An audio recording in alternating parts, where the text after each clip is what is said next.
Start किया जाए।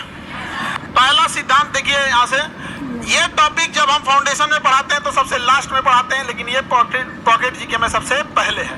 यहाँ कोई फाउंडेशन कोई बीपीएससी का रूल नहीं लगेगा, यहाँ लगेगा पॉकेट जीके का रूल। तो हम लोग अब समझते स्टार्ट करते हैं। पहला सिद्धांत किसका बना है? लैमार्क का।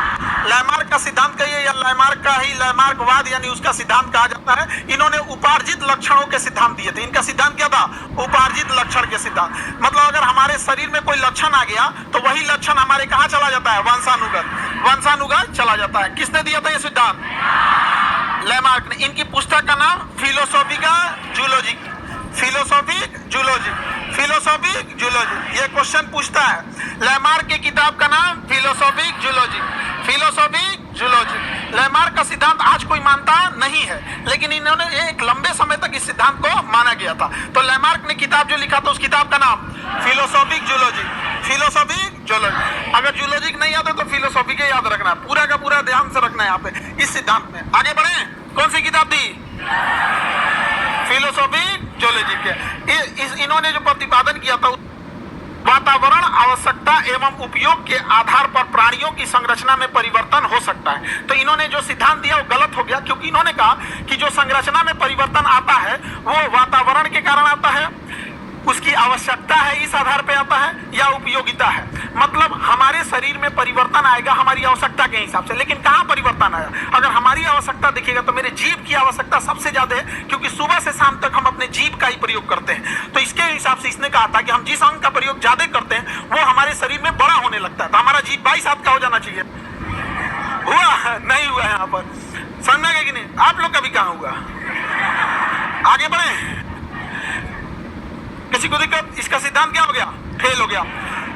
क्या हो गया? फेल हो गया यहाँ पे। तो इन्होंने कहा था आवश्यक आधार पर संरचना परिवर्तन हो सकता है तथा धीरे धीरे यह परिवर्तन एक पीढ़ी से दूसरे पीढ़ी में जाता है। अभी और बकलोलवा कहा था कि हम जिस अंग का प्रयोग करेंगे बड़ा हो जाएगा, अब फिर अगली संतान में वो बड़े पैदा होगा, यानी हमारा लड़का होता ना तो उसका जीवा पहले से लंबा रहेगा। नहीं समझ में गया? यह गधा कहीं का कौन सिद्धांत दिया रे तू यहाँ पर? समझा गया? तो ये ऐसा नहीं हो सकता। इसके सिद्धांत को नहीं माना गया लैमार्क ने। इन्होंने पक्ष में प्रमाण क्या दिया? कोई ना कोई प्रमाण देंगे, ऐसे तो वैज्ञानिक नहीं हो जाएंगे। इन्होंने कहा जिराफ अपनी गर्दन का प्रयोग ज्यादा ऊंचा करता था, इसलिए उसकी गर्दन क्या हो गई? ऊंची हो गई। कहता था सांप झाड़ियों में छुपता था तो उसका पैर फंस जाता था, शरीर छुप जाती थी, तो इसलिए पैर को सिकोड़े सिकोड़े उसका पैर ही गायब हो गया। मतलब जौन ची माना है तौन ची बोल दिया यहाँ पे। उसके बाद जलीय पक्षी को पानी ज्यादा हटाना था तो ऐसे उंगलियां दूर करते थे, इससे पानी निकल जाता था बाहर, इसलिए इसमें उनके क्या आ गया? जुड़ाव आ गया। बत्तख का पैर देखिएगा ना, पानी ज्यादा मारने के लिए ऐसे हो गया। जो जी मनाया वो बोलने लगा यहाँ पे। मांसाहारी जीवों में दांत जो हो गया नुकीला होने लगा। तो इसके सिद्धांत दिया था, लेकिन इस सिद्धांत को माना नहीं गया, इस सिद्धांत को नकार दिया गया। किसी को दिक्कत? अगला सिद्धांत है जनन द्रव्य की निरंतरता का सिद्धांत। विजमैन ने दिया था जनन द्रव्य की निरंतरता का सिद्धांत। इसने कहा था कि जिस चीज का प्रयोग हम नहीं करते हैं वो खत्म होने लगता है। विजमैन ने कहा जिस चीज का प्रयोग हम नहीं करते हैं वो खत्म होने लगता है। कह रहे जनन द्रव्य कभी नष्ट नहीं होता, यह एक पीढ़ी से दूसरी पीढ़ी में स्थानांतरित हो जाता है, विभिन्न जनन द्रव्य द्वारा वंशानुगत हो जाते हैं। अब इसका प्रयोग उन्होंने चूहे पर करके दिखाया था विजमैन के सिद्धांत को। चूहे का प्रयोग किया विजमैन ने, और एक चूहे की पीढ़ियों में उसने देखा कि चूहे का जीवन काल बड़ा छोटा होता है, वो अगले महीने 2 महीने के बाद उसकी अगली पीढ़ी हम प्राप्त कर सकते हैं। लेकिन अगर हम बकरी पालेंगे तो उसकी अगली पीढ़ी प्राप्त करने में 6 महीना 7 महीना लग जाएगा, तो रिसर्च करने में टाइम लग जाएगा। इसने जानबूझ के छोटा जीव लिया चूहा, क्योंकि उसका ना जीवन चक्र बड़ा छोटा होता है। तो चूहे की 22 पीढ़ियों का पूंछ काट दिया इस उम्मीद में कि अगली पीढ़ी में पूंछ नहीं आएगा, लेकिन अगली पीढ़ी में फिर से पूंछ आ गया। दूसरा एक और देखेंगे, भारत में देखेंगे तो भारत में सदियों से कान छेदने की क्या चल रही है परंपरा। अगर यही सिद्धांत है तो अगर हर लड़की का कान छेदाया रहता है तो आखिर जब सदियों से छेदा के कान आ ही रहा है तो क्यों ना लड़की जब पैदा हो तो उसका ऑटोमेटिक कान में क्या कान छेदाया ही रहे। लेकिन ऐसा नहीं होता है, कान बाद में क्या करना पड़ता है? छेदवाना पड़ता है कान में। यहाँ पर समझ में आ रहा है कि नहीं आ रहा? तो विजमैन का भी सिद्धांत क्या हो गया? फेल हो गया। विजमैन का सिद्धांत फेल हो गया। किसी को दिक्कत? तो ये सभी चीजें क्या हो गए? फेल हो गया। सभी उपार्जित लक्षण या वातावरणीय विभिन्न वंशानुगत नहीं होते हैं। मतलब जो हमारे शरीर में लक्षण है वो जरूरी नहीं कि हमारा वंशानुगत हो या वातावरण के हिसाब से हो। ये परिवर्तन अचानक होता है, जिसको सिद्धांत को दिया था de Vries, Hugo de Vries, Hugo de Vries ने दिया था। अब देखते हैं डार्विन का सिद्धांत। डार्विन और डी ब्रिज यही दो का सिद्धांत सक्सेस रहा। लैमार्क और विजमैन का सक्सेस रहा। लैमार्क का फेल हो गया। अब क्वेश्चन क्या पूछेगा? जिराफ का सिद्धांत लैमार्क, सांप का पैर गायब हुआ लैमार्क, चूहा पे प्रयोग विजमैन, चूहे प्रयोग फिलोसॉफिकल ज्योग्राफी का किसकी पुस्तक है? लैमार्क को सिद्धांत को माना गया, नकार दिया गया। क्या किया गया? नकार दिया। अब आते हैं कौन सा सिद्धांत में? डार्विन का सिद्धांत। कौन सा सिद्धांत? डार्विन। अब समझना क्वेश्चन कहां से आएगा। डार्विन का सिद्धांत। कौन सा सिद्धांत? डार्विन का सिद्धांत। डार्विन के सिद्धांत को कहते हैं प्राकृतिक वर्ण का सिद्धांत। कौन सा? प्राकृतिक वर्ण। अब इधर समझो सब लोग ध्यान से। प्राकृतिक मतलब नेचर, वर्ण मतलब सिलेक्शन। नेचर जिसे सेलेक्ट करेगा वही जिंदा रहेगा। किसने बोला था? डार्विन। नेचर जिसे सेलेक्ट करेगा वही जिंदा रहेगा। किसने बोला? डार्विन ने बोला। किसने बोला? डार्विन। जैसे कोरोना पैदा तो हो गया, कोरोना पैदा तो हो गया, उसने नेचर से लड़ने का बड़ा प्रयोग किया। अभी हम सारा सिद्धांत बता देंगे। तो देखिए डार्विन ने क्या बोला? नेचुरल सिलेक्शन, प्राकृतिक वर्ण, नेचुरल सिलेक्शन, प्राकृतिक वर्ण। किसने बोला? उपार्जित अंग का सिद्धांत लैमार्क। उपार्जित अंग, नेचुरल सिलेक्शन, फिलोसॉफिकल ज्योग्राफी का लैमार्क। चूहे पे प्रयोग विजमैन, चूहे पे प्रयोग Weizmann. Natural selection, origin of the species Darwin. Darwin की किताब का नाम origin of the species. Darwin की किताब, डार्विन का किताब origin of the species, origin of the species. दोनों का किताब पूछेगा और ये आगे भी पूछेगा। देखिए डार्विन का सिद्धांत कितना बेहतरीन था। डार्विन के प्रमुख सिद्धांत में सबके जीव जंतु में संतान उत्पन्न करने की प्रचुर क्षमता होती है। यानी कोई भी जानवर हो उससे बहुत सारे संतान उत्पन्न कर सकता है। इतना में संतान उत्पन्न कर दिया कि हम दो, हमारे दो, छोटा परिवार, संपन्न परिवार, सुखी परिवार, ये सब करना पड़ गया। नहीं तो भर देता पृथ्वी। नहीं समझ में गया? मुर्गा मुर्गी को देखो डेली कटा रहा है मुर्गा, फिर भी कम नहीं हो रहा है। कितना काट गया है सब। जो पैदा हो गया तो ना को काट दे रहा है, जो नहीं पैदा हुआ उसका अंडा भूज के खा जा रहा है, फिर भी कम नहीं हो रहा है। तो इसी ने बोला था संतान उत्पन्न करने की प्रकृति क्षमता। गुड नाइट जलाते हैं, कॉइल जलाते हैं, सड़क पे धुआं छोड़ता है, फिर भी मछड़वा पैदा हो जाते हैं सब, क्योंकि संतान उत्पन्न करने की प्रबल क्षमता। तालाब खोदते थे और उसमें मछली डालते थे और मछली को खुदे चारा देते थे खाने के लिए, अपना चारा देते। और वो मछली जो अन्य मछलियां 6 महीने में बड़ी होती थी, वो 2 महीने में बड़ हो जाती थी, तो उन लोगों को खाने के लिए सहूलियत हो जाता था। अब वही मछलियां का ब्रीड को इंडिया लेके चला है और इंडिया का आदमी जानवर को केवल अपने लाभ के लिए उपयोग करता है। वो किस स्थिति में जी रहा है उसको कोई मतलब नहीं है। गाय बीमार है, गर्मी लग रहा है, ठंडा मार दिया, उसको कैल्शियम चाहिए कि नहीं चाहिए, कोई मतलब नहीं। दूध डाल रही है गाय, काम खत्म। अब बच जाए, दूध देना बंद करेगी, कसाई को बेच देगा। तो हमारे यहाँ ले आया मांगुर मछली, थाईलैंड ने बनाया था साफ सुथरा पानी के लिए, हमारे यहाँ ले आके गढ़ा में छोड़ दिया। और गढ़ा में छोड़ा तो वो तो सर्वाइव कर चुकी थी, और उस सर्वाइव की तो और घुसिया गई, दूसर मछलियां को लगी काटने, और काट काट के सब मछली मार दी। इसलिए अगर किसी तालाब में केवल एक तो छोड़ दीजिएगा ना थाई कैटफिश को, पूरे मछलियों को नष्ट कर देगा। अब कुछ भी खा जाएगा, मेढक उड़क कुछ खा जाएगा, और उससे बीमारी उसके शरीर में आ जाएगा। और इतना जल्दी विकास करता है कि वो बीमारी अगर आ गया तो बीमारी शरीर में अभी पनप रहा है, धीरे धीरे शरीर बीमारी को मार देता है। जैसे आपको घाव हुआ, धीरे धीरे सही हो जाता है, लेकिन उसका शरीर मांगुर मछली का इतना तेज विकास होता है कि अगर उसके शरीर में कोई गड़बड़ी है तुरंत विकास कर लेगा, कोई मार के खा जाएगा और वो बीमार पड़ जाएगा। अरे भाई साहब, उसको थाईलैंड ने विकसित किया था अपने हिसाब से, और हम लोग खा रहे हैं गढ़ा में मार के। तो उत्परिवर्तन समझ में आ रहा है? अचानक परिवर्तन और उसको डार्विन के आधार पर सस्टेन रख लेना। उत्परिवर्तन को और डार्विन समझ में आ गया?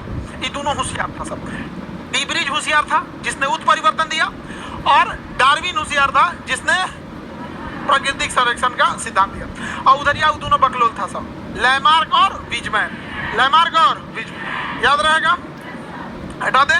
उत्परिवर्तन समझ में आ गया? उत्परिवर्तन का सिद्धांत किसने दिया? उत्परिवर्तन का सिद्धांत, इसके अनुसार कुछ पादपों तथा जंतुओं में क्रमिक विकास नहीं होता है, वरना उसमें आकस्मिक, तो उसमें क्या होता है? आकस्मिक मतलब अचानक ही चेंजिंग होता है। जीन की संरचना में आय या परिवर्तन एक पीढ़ी से दूसरे पीढ़ी में चला जाता है एवं अचानक एक नई पीढ़ी का क्या हो जाता है? उद्भव हो जाता है। लेकिन यह नई पीढ़ी जिंदा रहेगी या नहीं रहेगी, ये कौन डिसाइड करेगा? डार्विन।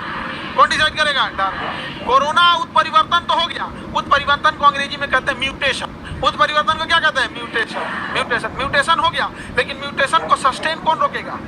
डार्विन। कौन रोकेगा? डार्विन। डार्विन नहीं बल्कि डार्विन का सिद्धांत। आप कहना जो चाहते हैं हम समझ रहे हैं, आप डार्विन बोलिए। उत्परिवर्तन को सर्वाइव कौन करेगा? Origin of the species, philosophical geography का, natural selection, survival of the fittest, जीवन के लिए संघर्ष, जिराफ की गर्दन, लैमार, चूहा की पहुंच बीच में, चूहे की पहुंच, म्यूटेशन यानी उत्परिवर्तन, डी ब्रीच, म्यूटेशन धीरे धीरे अचानक, लेकिन उसे सस्टेन करना इजी है या मुश्किल है? बहुत मुश्किल है, बहुत ज़्यादा मुश्किल है, सर्वाइव नहीं कर पाएगा यहाँ पे। जैसे एक बहुत अच्छे ब्रीड का कुत्ता होता है, हस्की नाम होता है, रसिया में होता है, यहाँ ले आके पालोगे तो सर्वाइवल ऑफ द फिटेस्ट, क्योंकि उसका शरीर में इतना मोटा चर्बी होता है, बाल होता है, और गर्मी के दिन में यहाँ पागल हो जाएगा एकदम।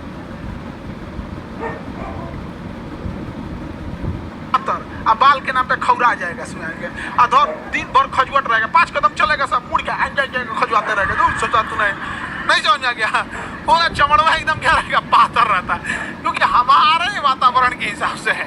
और उसमें से बेचारे पे मक्खी लगल रहेगी, सब बेचारा परेशान रहेगा, इन्ने उन्हें जाएगा तो वो ठेला चला देगा, कुछ चला, परेशान रहता है सब एकदम। यार क्या जिंदगी है, कोई मार के चल जाता है हमको, काश हम भी पागल हो जाते, पूरी दुनिया डरती है। कुत्ता का इज्जत तभी होता है या तो पशुआ है या तो पागल है। पागल है तो सब लोग डरा जाते हैं, ओह बाप पागला है। आगे बढ़े, उत्परिवर्तन समझ में आ गया? उत्परिवर्तन हम कर सकते हैं कि नहीं कर सकते हैं? पादपों में इसी को कर दिया जाता है उत्परिवर्तन, म्यूटेशन या क्लोनिंग कर सकते हैं, उसी में से चेंज किया जा सकता है। समझ में आ गया कि नहीं आएगा?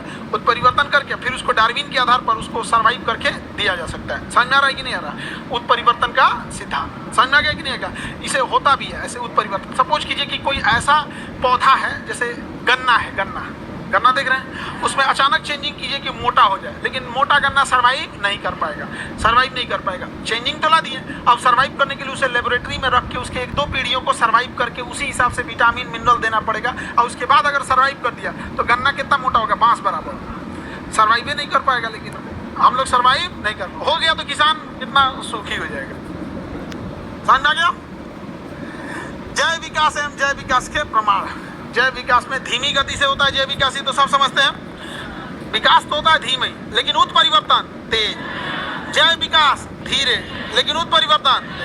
जय विकास के सिद्धांत एवं इसके प्रमाण की उपलब्धता के कारण सभी वैज्ञानिक इसके सहमत हैं कि जीवों का विकास कालांतर में हुआ है तथा सतत प्रक्रिया, मतलब एक लंबी प्रक्रिया चलती जा रही है जो आज भी क्रमित रूप से चालू है। हम धीरे धीरे आज भी, हम लोग का कान ये धीरे धीरे छोटा होते जा रहा है, तुम गौतम बुद्ध का कान देखना बड़ा हो जाएगा, भाई हम लोग का कानवा क्या होता जा रहा है? छोटा हो जा रहा है। हम लोग की हाइट घटते जा रही है।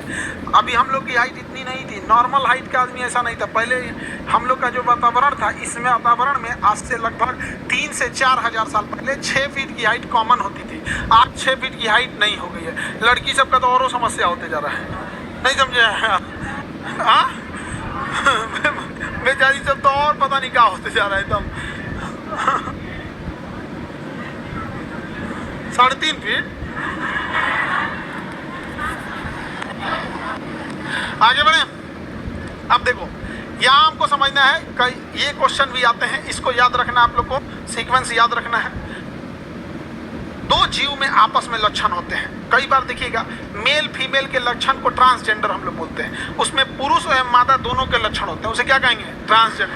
पहले हम लोग ट्रांसजेंडर को समाज में बुराई के तौर पे देखते थे, अभी ट्रांसजेंडर के लिए समाज ने आरक्षण किया है, जो जरूरी भी है, क्योंकि उसमें उस व्यक्ति की कोई गलती नहीं है। और समाज हमेशा गलत बोलने लगेगा उसको कोई नौकरी देगा नहीं, और कहीं पैसा मांगेगी सड़क पे या रोके तो का, सबको खाली पैसे मांगना रहता है। अरे भाई तो तुम नौकरी दे, नौकरी देगा नहीं।